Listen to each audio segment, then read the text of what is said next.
Cibola Beacon article. Missing persons report filed. Body removed from grave in Fence Lake area. By Donald Jaramillo, February 13, 2016. Cibola County. Late last week, the Beacon learned of a missing persons report filed on 6 Cibola County residents, a mother and her 5 children. Brian Miller of Santa Fe reported to officials recently that he has been unable to contact his wife, Stacy, and their 5 children. Miller said he saw his family last nearly 2 years ago at the Aggressive Christianity Group headquarters near Fence Lake on State Road 36. After several calls and interviews with different parties involved, the county sheriff's office learned that Stacy and 4 of her children were currently in another county in southern New Mexico in good health.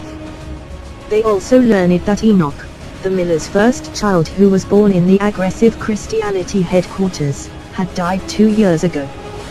However, because there was no paperwork available on Enoch, there was no way to confirming his death besides digging up the young boy's grave and positively identifying the body and possibly solving the missing person case. According to Sheriff Tony Mace, a warrant was issued last week to gain access to the inside of the group's headquarters operated by James and Deborah Green. The Greens are cooperating with the investigation thus far, said Mace. It is a death investigation on a missing person, and that is how we are handling the case at this point. We don't know what will come of any of this until an autopsy is performed and DNA testing is done on the body removed. Early Tuesday, the Greens, along with other members of the Christian group, directed the officials to Enoch's grave site.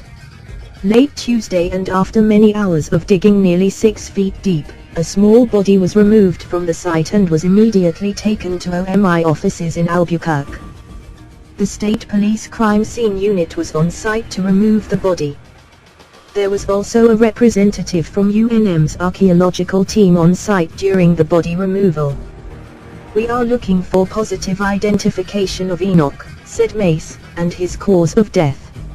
In good faith of the Greens, the body removed is that of Enoch's. The sheriff noted that Det. Stephen Chavez is the lead investigator for the ongoing investigation and that his Uda sheriff is also very involved in the missing person case. Our staff has been persistent in assisting Mr. Miller in finding his family, and hopefully, soon we will have correct information on his son's death, said Sheriff Mace. According to reports, Brian was asked to leave the Greens compound several years ago after being part of it for nearly 17 years. A sheriff's office report states that his name in the Aggressive Christianity headquarters was Paul River. According to county records, the Greens purchased their property near Fence Lake they call their compound for $550,000 in 1997. Prior to that, the organization was based in California. Ironically, while deputies were investigating the missing persons case in mid-January, on the 14th day of the month 2 women called the sheriff's office early in the day wanting to escape from the Greens compound. Later that evening, 2 women and a child were picked up at approximately 7:30 p.m. by 2 deputies. According to incident report, one of the women is a wife of the Greens' son. When asked about the 2 women, Mace said the women were returned to their families safely and the investigation is ongoing.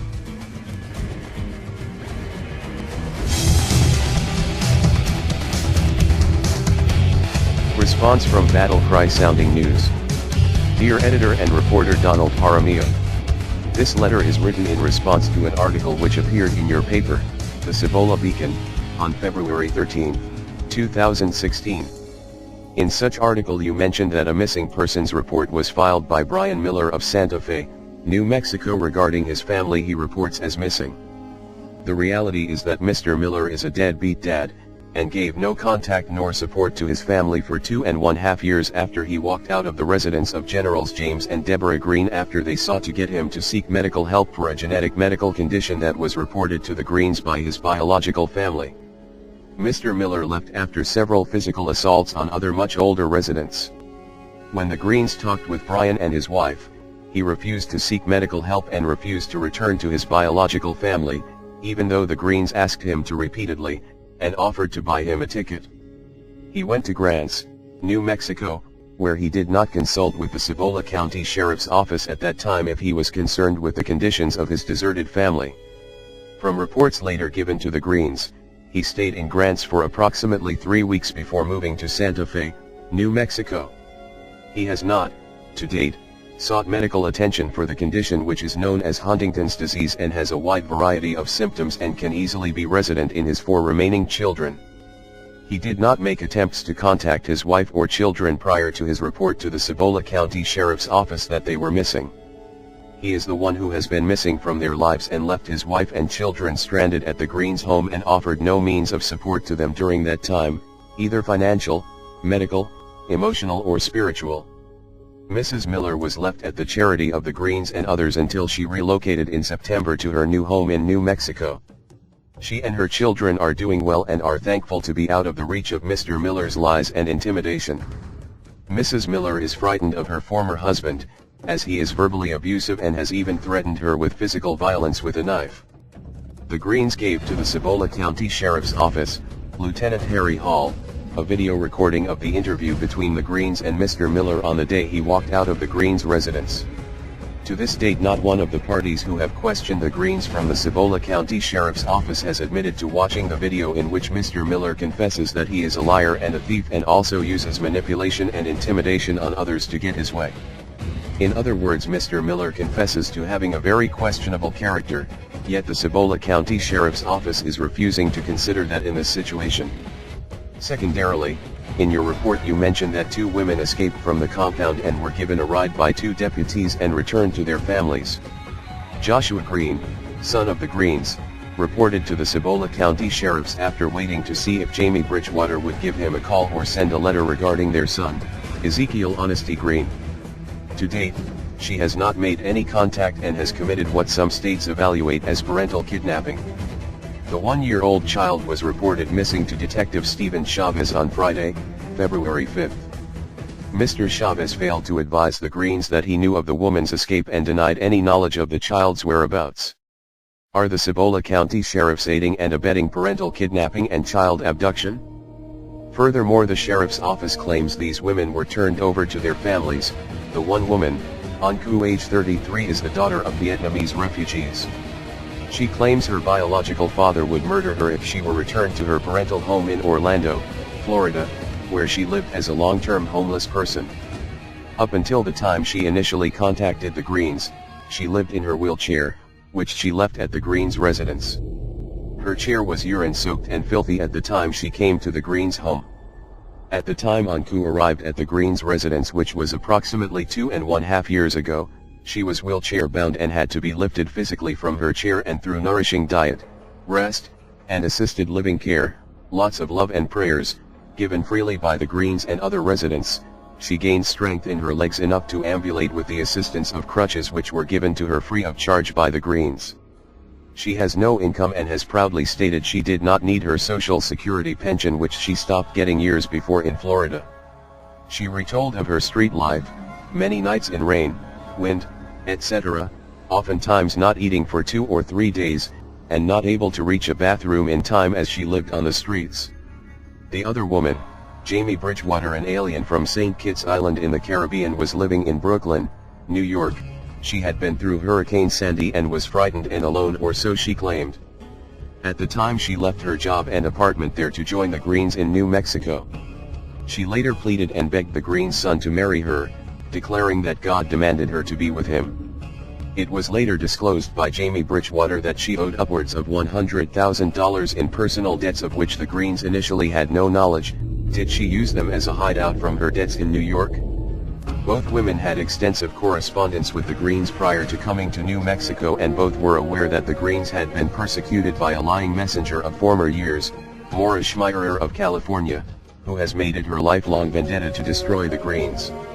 The Greens believe that the 2 women received advice from Mrs. Schmeierer as to how to effectuate the escape, implying they were held captive, with the help of the Sheriff's Department. The Greens also believe that the 2 women claiming to escape are wanting to become famous from their now negative identity with the Green family, as has Maura Schmeierer, who has made a fortune off of lies and slander about the Greens.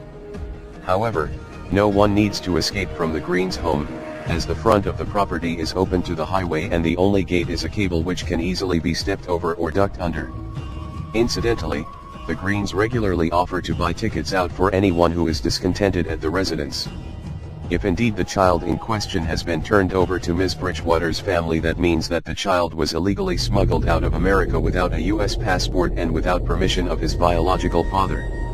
Mr. Joshua Green, the father of the child in question, had no knowledge of Ms. Bridgewater's leaving until informed by his parents the next morning as he was out of town on a trip. So now is the sheriff's office involved in illegal international transport of a child who is an American citizen? The two women in question did not escape, as they were allowed internet and phone privileges, whereby calling the Cibola County Sheriffs from the Greens' private phone located in their home, of which there are 3 extensions. The Greens report that they often left Ms. Bridgewater home alone, where she had full access to phones, internet, and their private quarters, and that she is suspected of stealing money and other possessions from the Greens.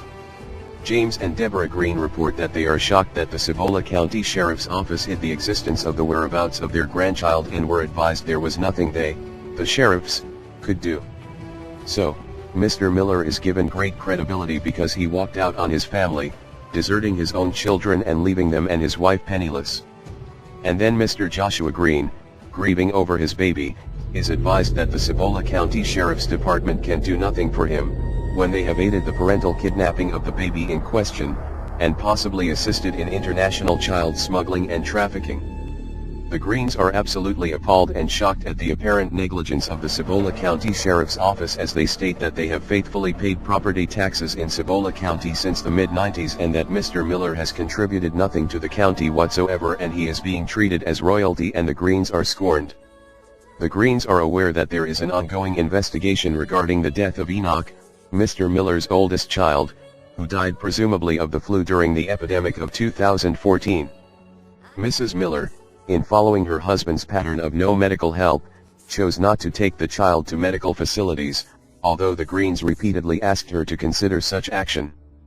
Mrs. Stacy Miller, during that time, had no funding whatsoever from her husband, no medical insurance, and no transportation of her own. She tried to care for her son and thought he was getting better, when he took a turn for the worse and died unexpectedly. She requested that his remains be buried in the Greens' private cemetery, where others who have died are legally buried. Due to the mental and emotional distress that Stacy was under at the time, the Greens agreed to allow Enoch's remains to be buried at the marked grave site, where investigators exhumed his body on Tuesday, February 9, 2016, with full cooperation from the Greens. Joshua Green has been left completely in the dark regarding his own year-old son, as the Cibola County Sheriff's Department has apparently assisted Ms. Bridgewater in not only parentally kidnapping Joshua's only son, but also removing him from the country by illegal means. The Greens can easily be contacted via email or telephone and are in perplexity as to why there are so many lies, half-truths, false accusations, and ongoing failure to investigate these matters. Baby Ezekiel. Baby Ezekiel.jpg. Jamie Bridgewater. JamieBridgewater.jpg. GENERALS-AZ@aggressivechristianity.net. 505-788-2228.